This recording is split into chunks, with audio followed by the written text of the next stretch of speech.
Welcome to Theology Thursday, an ecumenical space for students to discuss matters of faith and theology. I'm your host, Connor Grubbs. I am your co-host, Ryan Mock. And I'm your co-host, Johnny Grubbs. Nobody cares, Johnny. Well, I was supposed to say it. I'm sorry. I didn't mean that. We like you. All right. Tolerate me. You know, there's been a lot of people, and this just kind of adds to the pressure, but there's been a lot of people that have told me lately that they have discovered our show and gone back to episode 1 and are catching up on the entire thing. Yeah, I've been told that as well, and that's kind of scary that they attempt to do that. The feedback I get the most is that the first 2 episodes where it was just me and Ryan were like really good, and then on the second episode where you came on, it all goes downhill. That's what most people say. Wow. Actually, say they really despise the ones with Johnny in them. Yeah. So, And it's just because they... Guys, if you love me, comment below. Smash like. It's not how this works, Johnny. So I woke up this morning. I was just feeling really blessed. You know, I'm in a place this year like where I'm doing a job that I really like, and I'm beginning to start doing it full time. If you've ever done like nonprofit, like missionary kind of ministry work before, you know the raising funds is very stressful. Oof. But all of it just kind of fell into place. So now I don't have to scrub toilets. I can do ministry full time, and Praise it's really God. great. And we're driving up here to do a podcast. Well, we can see the water right now. This is beautiful. Yep. We live in Florida. I just feel super blessed today. Hashtag blessed, yo. Too blessed to be stressed. The only thing I'm concerned about is I bought this pair of shorts at Walmart, and It is concerning. this is the first time that I've worn them. Usually I'll try something on in the fitting room or whatever, but I didn't. It was Walmart. It was $8. It said it was the right size. Well, I put it on, and they're offensively short. They're not... I mean, they're not too bad. No, they're... No, I mean... If you're listening now, don't imagine it too weird. Right. Listen, Connor, when I ran cross They're country... a little above the knee. I ran around all of Seminole with a loincloth on. Like, it was just, like, out there for the world. And I just ran all throughout Seminole like that, and it was glorious. Yeah, but So there's I'm no not shame. running cross country. There's no shame in just, like, letting it loose. Okay, please stop saying that. and I'm not running cross country. I'm just living my life. It wasn't what I expected. And the waist size is perfect. I'm not going to disclose the waist size here on the podcast, but I can't imagine there are people that are shorter than me that have the same waist size, meaning I think they're this short intentionally, and that's what concerns me, that this is actually becoming a fashion trend. I like shorts that are short because you feel more mobile. It reveals a very distinct You're tan more line. flexible, and just like you could do more things. I'm sorry, Yeah. listeners. You could run cross country. Yeah, but I don't want to run cross country, Ryan. Okay, so we are on part 3 of Intro to Apologetics. Yes. So we've been discussing methodology. So we talked about, what was the first one we talked about? It's been Come a on, while. you could do this. I know we talked about evidential apologetics last week. Right? What was the one before that? I know we talked about like the cosmological argument. So that's all under classical. Oh, Wow. yes. Thank you, Did John. it. Classical apologetics. I really need chicken minis right now. So what is classical apologetics, real quick? It's like classical arguments Yeah. for the existence of God. Right. So what was one of the arguments? The cosmological argument. Yes. The teleological argument. Yes. And another argument. Yeah. There's probably another one in there somewhere that we talked about. But they're just kind of like logical, like if this is true, then this also must be true, kind of. Right. So yeah, If like there's a palm tree, there must be a palm tree designer. yes, exactly. That's the argument. That's one of the arguments. And so there's actually like over 20 different arguments. There's actually a lot that fall under classical apologetics. So you mentioned evidential apologetics. What is evidential apologetics? That's where you talk about evidence for there being an existence of God. such as the many corresponding prophecies of the Old Testament which come to fruition in the New Testament. Or all of the evidence is like surrounding like the resurrection and like the historical accuracy of said resurrection. And the sheer number of manuscripts that give us the credibility of the Old and New Testaments. And the number of witnesses there were at Christ's return and ascension after he was, raised from the dead and stuff. Are we good students, Ryan? You are very good students. That just warms my heart.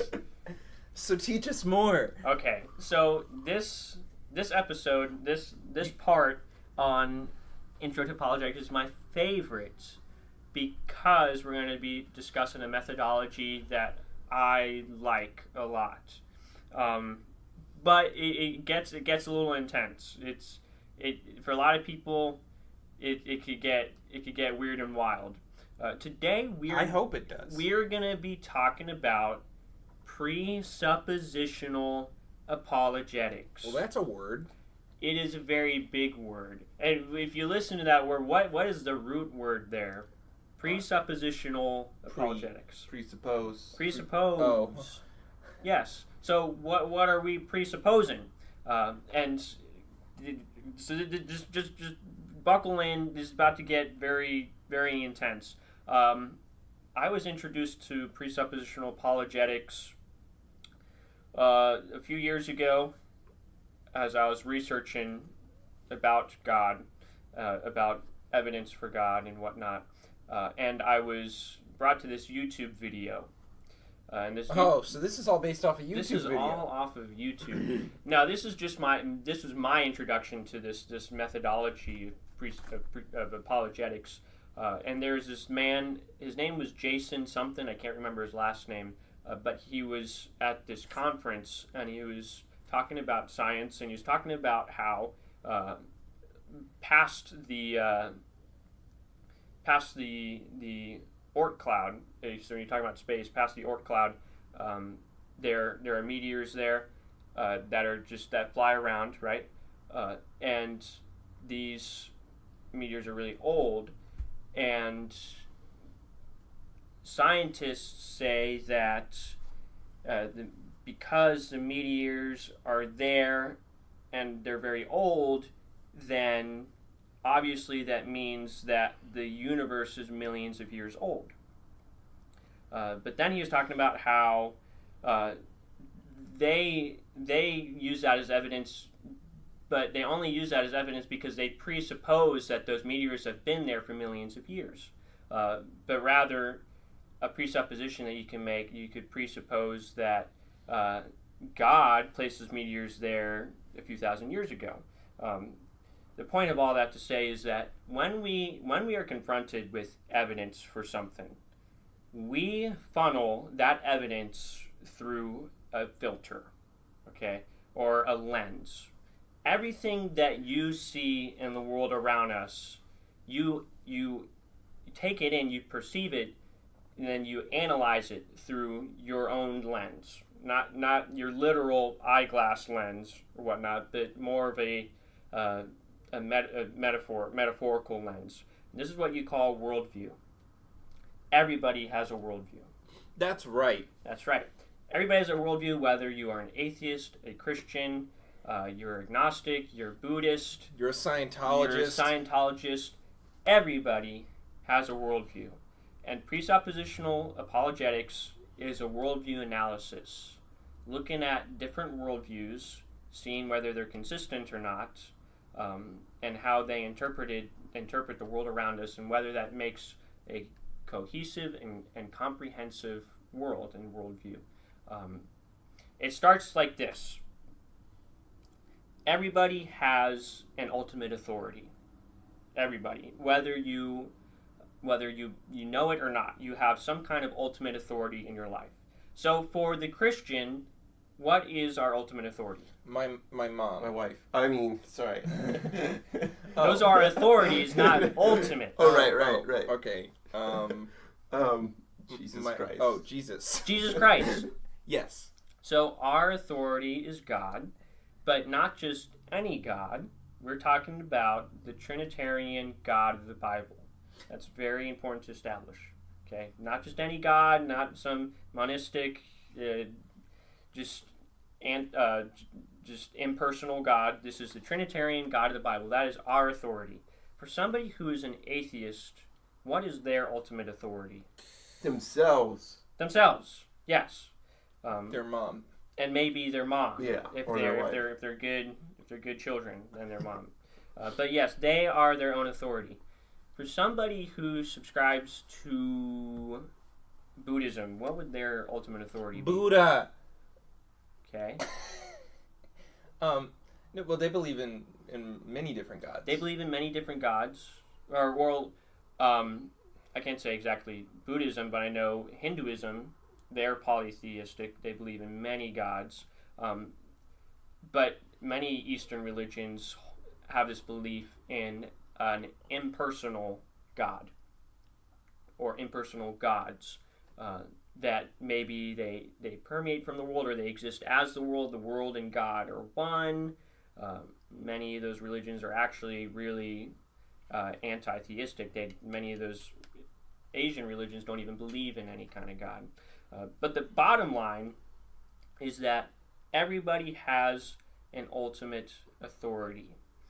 And your ultimate authority brings to your worldview certain presuppositions. Okay?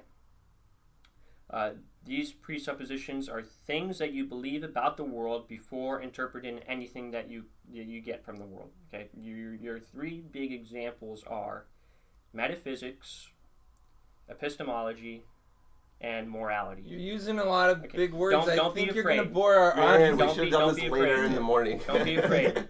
Okay, metaphysics. Where's my chicken? Metaphysics is the study of like what exists. Of physics that are meta. Physics. Yeah, what exists. Right.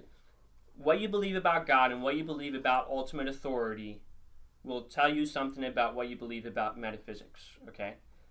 For example, if you believe in the Christian God, the Trinitarian God of the Bible, you believe that God created the universe. Right. That's very basic, and everything flows, because of that, everything comes from God. Bless you. All right? God created everything, okay? It didn't just happen out of random. If you believe there is no God in your own ultimate authority, if you're an atheist, everything comes from chance or whatnot. That's what you believe about the world. If you hold to some kind of impersonal God, you might believe that the universe has always existed. Or maybe it just came out of chance. So the point here is that everybody, like you said earlier, frames their life and the way that they view the world through a presupposition of some kind. Through a presupposition of some kind, yes. How do we use that to break down presuppositions that we find to be false? All right, well, hold on. We're getting there. We're getting there, Johnny. I know you're excited. So we talked about metaphysics real quick, and then epistemology. Epistemology is basically how we know what we know. Okay. So if you're a Christian, you believe that knowledge comes from God. Okay. Proverbs 1:7 says the fear of the Lord is the beginning of knowledge, and that God imparts knowledge to us, and that God reveals Himself to us. While we do gain knowledge by things that we see and observe, for example, through the scientific method, that is not it. That's not the only way we receive knowledge.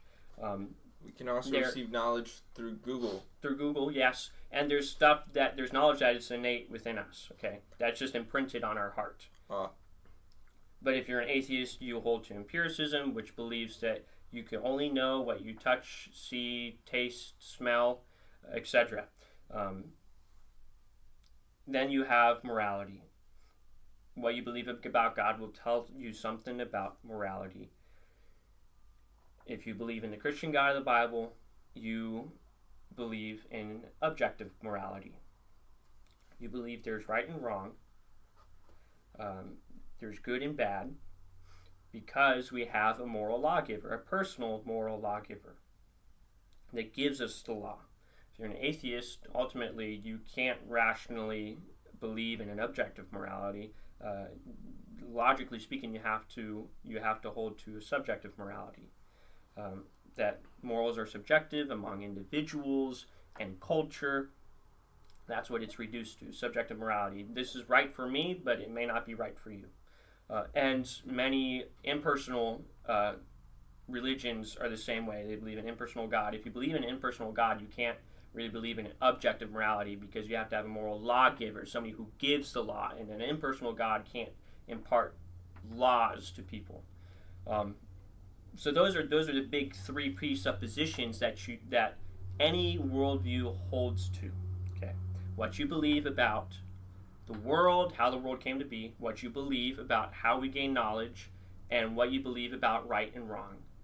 Those are the big three presuppositions that you derive from your ultimate authority. Everybody has these. You believe something about God, about a God, or the non-existence of a God, and what you believe about that, in turn, influences what you believe about those three big things. That stuff makes up a worldview.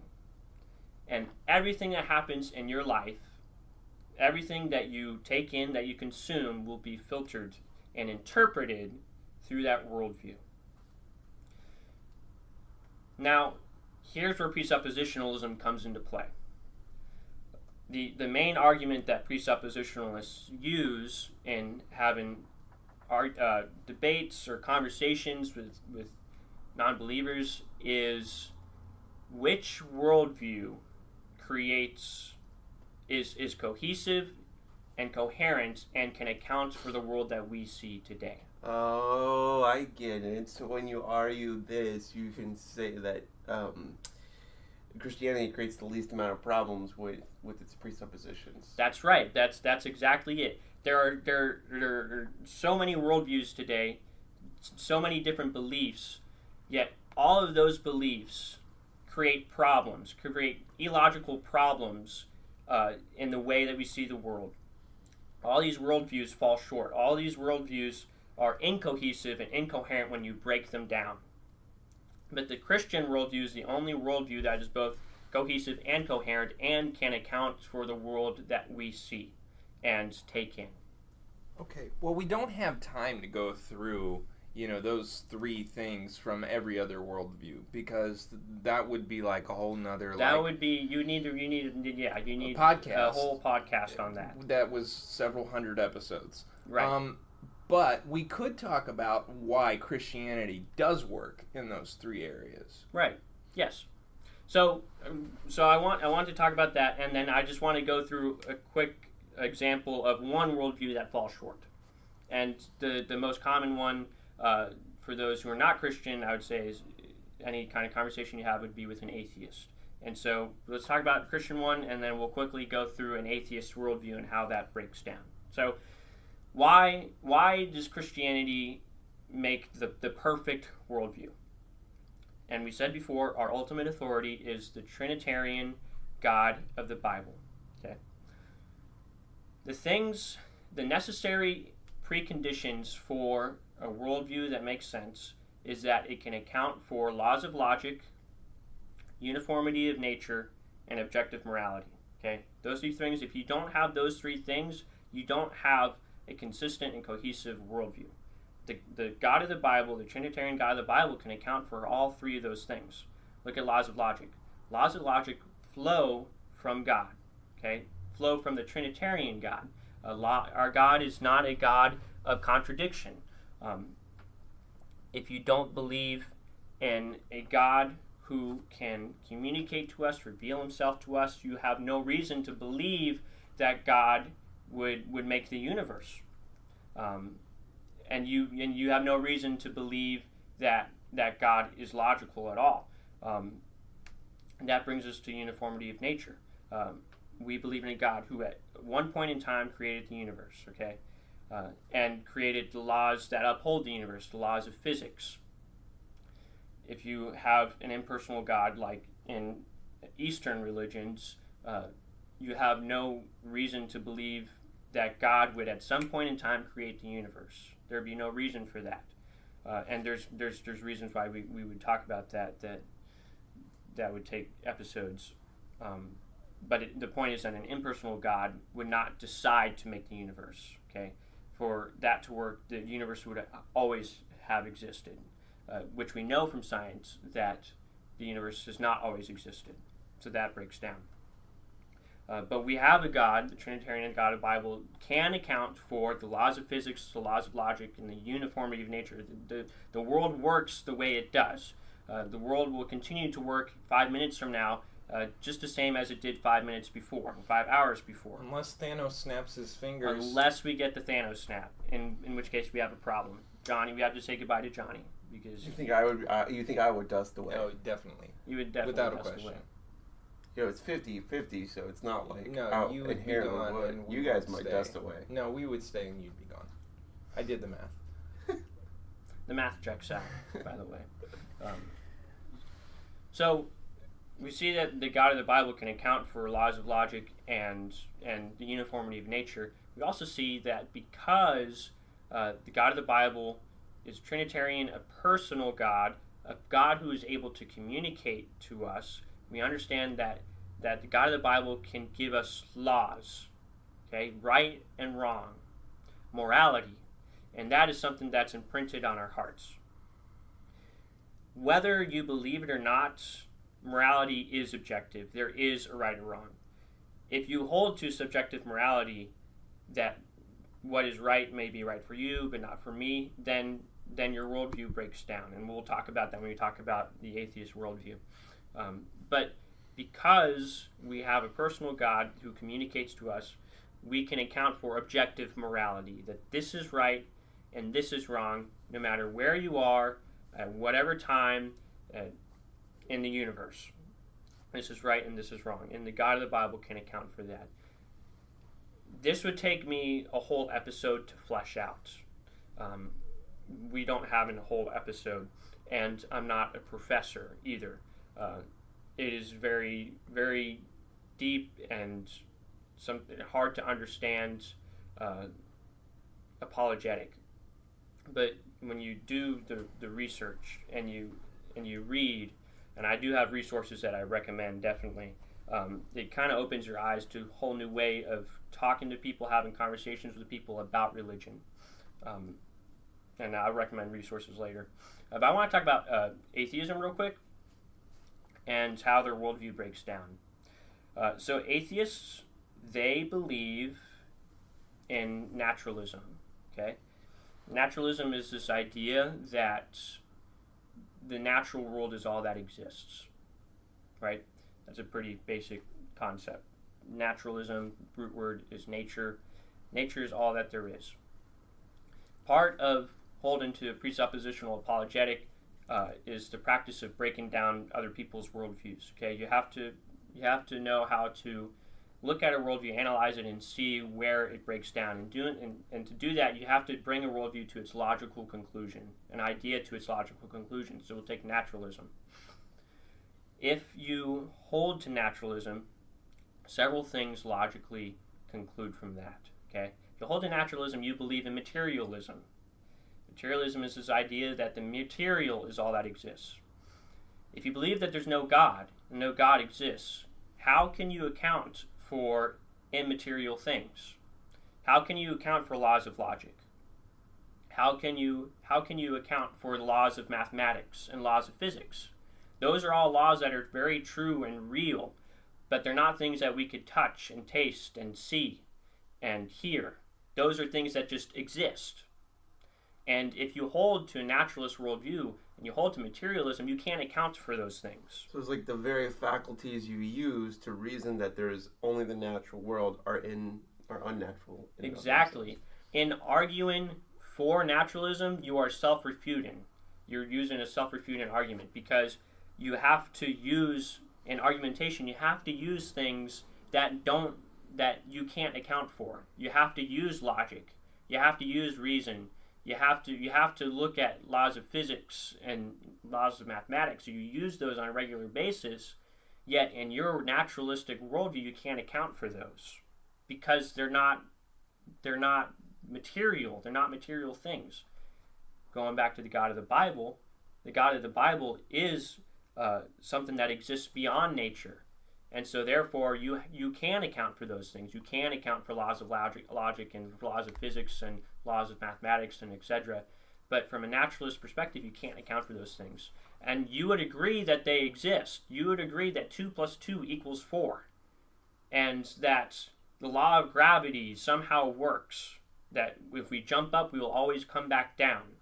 But you can't account for it because you don't believe that there's something exists beyond the material world to make that. So naturalists can't account for laws of logic and for physics because they hold to materialism. Materialism breaks down even more. Hold on. Because naturalists also hold to empiricism. And I said before, empiricism is this idea that we gain knowledge through what we could see and touch and feel. Knowledge is limited to the senses. And that breaks down even more. We find ourselves in determinism. Okay. If you believe in materialism, that the natural world is all that you see, and that you can't, there's nothing innate inside of you that you can know, then you logically have to believe in determinism. And determinism is the idea that man is merely a machine, meaning man has no free will. Okay.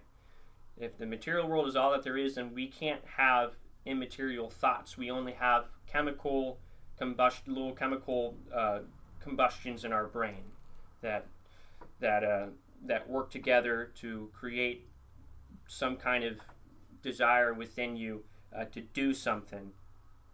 And because these are chemical workings in our brain, then these have been determined by fixed laws of physics that control the motions of all moving things. That means from the very, very beginning of the world, this particle moved this way, and this particle moved this way, and this chemical reacted with this, all the way to now in your brain. And yet, we're expected to listen when people with this framework speak. It's like, what's the point? Right. You know, I remember listening to an atheist professor talk about this idea, and he was going, there's absolutely no hope of free will. There's no hope of free will. I was like, well, why would I listen to you then? Everything you're saying is just a synapse. Right. It's been determined since the beginning of the world that you would say that. Right. Doesn't mean it's true. It's just biological. Right. You know? Yeah. And so if you hold to determinism, you also, this idea that everything that you will think and say and do has been determined since the world was set into motion, then you also hold to relativism. This idea that if that's the case, if all there is the material world, and everything that you will think will do will just happen, and you have no free will, then is there really right and wrong? If there's no God to give us laws, and this all just happened, is there any right and wrong? Is there good and bad?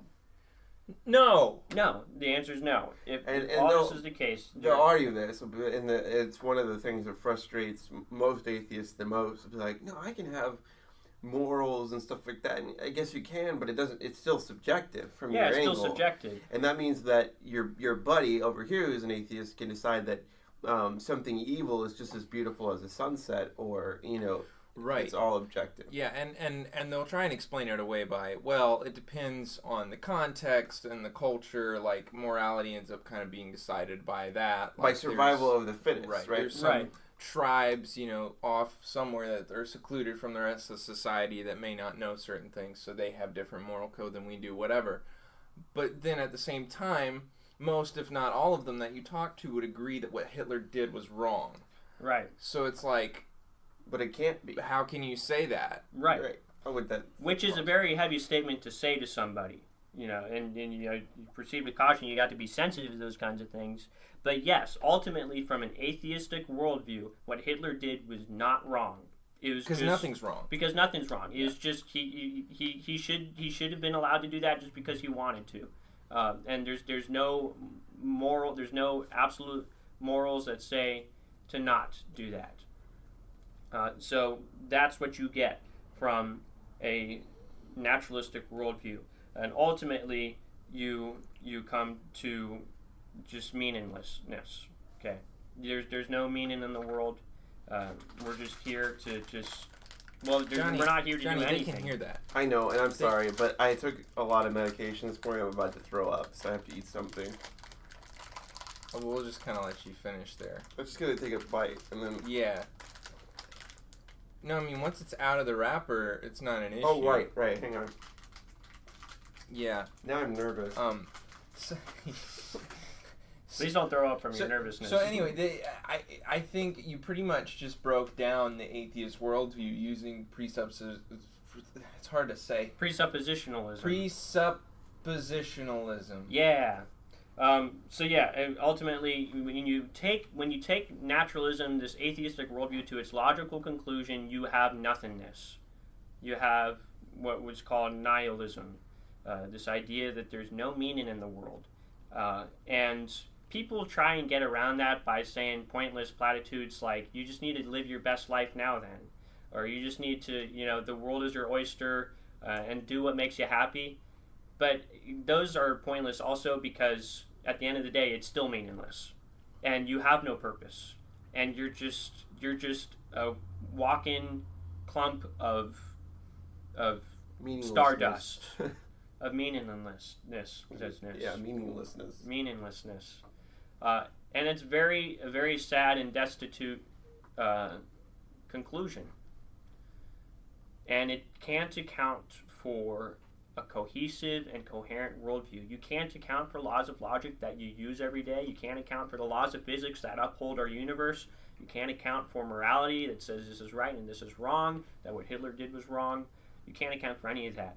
And presuppositionalism says that every single worldview that man holds that is not the Christian worldview falls short. Can't account for those things. And when you can't account for those things, you don't have a consistent worldview. So what you can do is you can go back, listen to this podcast again, and every time Ryan says you can't account for laws of logic, eat a Cheez-It, and you'll be full of Cheez-Its. Yeah. Yes. Yeah. So before you say it again, I think we've covered like all the bases as a really good intro here. But obviously, if people want to continue studying this, that's something they got to do on their own. Absolutely. So what are some resources you'd recommend? Okay. So first off, some people who kind of are authorities on this subject. The person who kind of, I guess you could say, founded, who kind of discovered this philosophy, his name is Cornelius Van Til. He is dead now, but he was alive in the 20th century. He kind of formulated what we know today as presuppositionalism, and just go online and Google him, and resources will pop up. Cornelius Van Til is very hard to read, though, so I don't recommend him for a first timer. But his apprentice, his Padawan, Greg Bahnsen. Go on YouTube and Google Greg Bahnsen, Greg Bahnsen, Bahnsen. He has amazing debates on YouTube in which he uses presuppositionalism to break down atheistic arguments. And there's one debate in particular that I recommend on YouTube. It's called like the Great Debate or something. It's Greg Bahnsen versus I can't remember who the other guy was, but it was an atheist, and it's about 2 hours long. But what I said was very confusing and like hard to follow and to understand. But as Greg Bahnsen talks in this debate, he understands it a lot better than I do, obviously, and he's able to formulate it in a very clear way. And you also get to see the practical side of it and how you could actually use presuppositionalism to talk to an atheist and to debate with an atheist. And so I really recommend that. A book that I recommend. Okay, this book is very, very good book. Very good book. I recommend this book out of all the resources I just recommended. I recommend this book the most. The Cat in the Hat. The Cat in the Hat. By Dr. Seuss. By Dr. Seuss. This book is called The Absurdity of Unbelief, a Worldview Apologetic of the Christian Faith, and it is by Jeffrey Johnson. Okay, I read this book like several times now, and I reference it all the time. It's an outstanding book. It goes through It goes through what is necessary to make a cohesive, coherent worldview. It goes through what presuppositionalism really is at its core. It talks about ultimate authority. It talks about every single worldview that you might encounter, because it talks about the Christian worldview. It talks about the naturalistic worldview, which is the atheist worldview, and then it talks about impersonal theistic worldviews like Eastern religions and like New Age stuff, and it also talks about monistic non-Christian gods. So he talks about Islam and Judaism, which there's a different way of approaching those also. But it's awesome because he talks about the theory side of it, about what all of it means and stuff, and then he also goes into how does this apply to actually analyzing worldviews. Where do these worldviews break down? Very easy to understand. Very easy to understand. What you heard me say was probably very confusing and intimidating, but read this book and it'll be very clear what presuppositionalism is. It's called The Absurdity of Unbelief, a Worldview Apologetic of the Christian Faith by Jeffrey Johnson. 10 out of 10 would recommend. With rice. With rice. Okay, I tried that on my students one time, and what, the 10 out of 10 would recommend with rice. Yeah, one of your students gave us a 1-star review on iTunes, and that actually affects our listens, so I'm really upset about that. I think I know who it was. I know who it was. You want to call him out right now? Was it Trent? No. Oh, we're No? just calling him It was out Science C. Oh, I know it was Science C. He signed on as Science C. I know it was Silas pretending to be Science C. Yeah, Science C actually likes our podcast. Oh, good. Yeah. Well, it's Silas actually likes doesn't hate our podcast. He just did it. Well, to troll us. I never saw it till recently, but I was looking at our iTunes stuff and it said 4 stars, and I was like, oh, this is interesting. I wanted to see if there's actually bad review and like read what it said, and it just said Science C, Johnny is cool, 1 star, and I was like, well, that could have been Robert then too. There's so many kids it could be, but it's not Science C. Yeah. Well, and it's like I know they weren't really thinking about it, but that actually puts us lower on iTunes. Maybe I can get him to change that. Yeah, I don't know. All right. Talk to At him. least He's I'm been cool. called Hey, out on there's the a comment. internet It says Johnny is cool. Well, I mean, he gave us a 1 star, so obviously he was lying. Oh. But I just a few more words before we finish up here. no. You've Okay. had so many No, words no, today. hold on, hold about on. the laws Hold of on. logic. Hold on. If you say something about the laws of logic, I'm going to slap you in the face. Just a few more people I recommend. James White, he's an awesome apologist. You go on YouTube, he's got a podcast called The Dividing Line.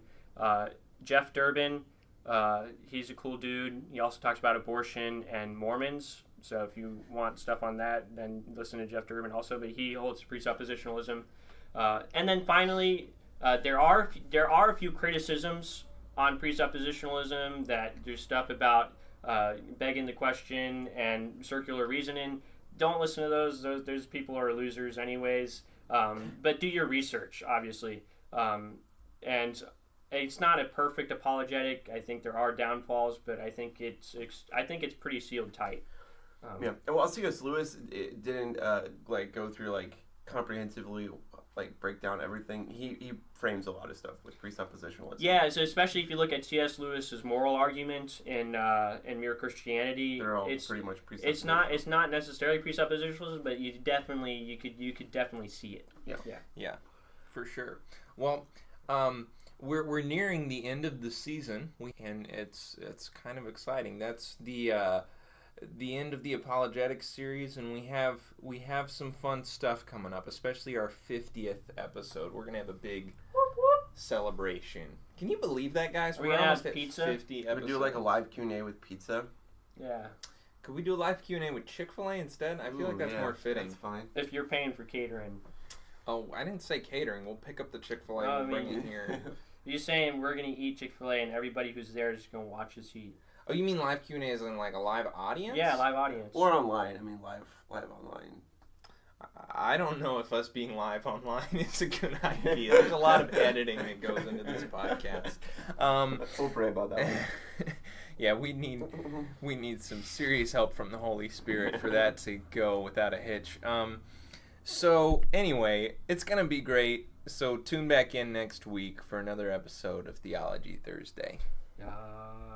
Yeet. as always, thank you for listening to Theology Thursday. You can find old episodes on iTunes, Spotify, Apple Podcasts, the Google Play Store, YouTube, and Podbean. You can send questions that you want us to answer on the show to theologythursdaypodcast@gmail.com, and you can also find us on Instagram and Facebook. We hope to have you back next Thursday.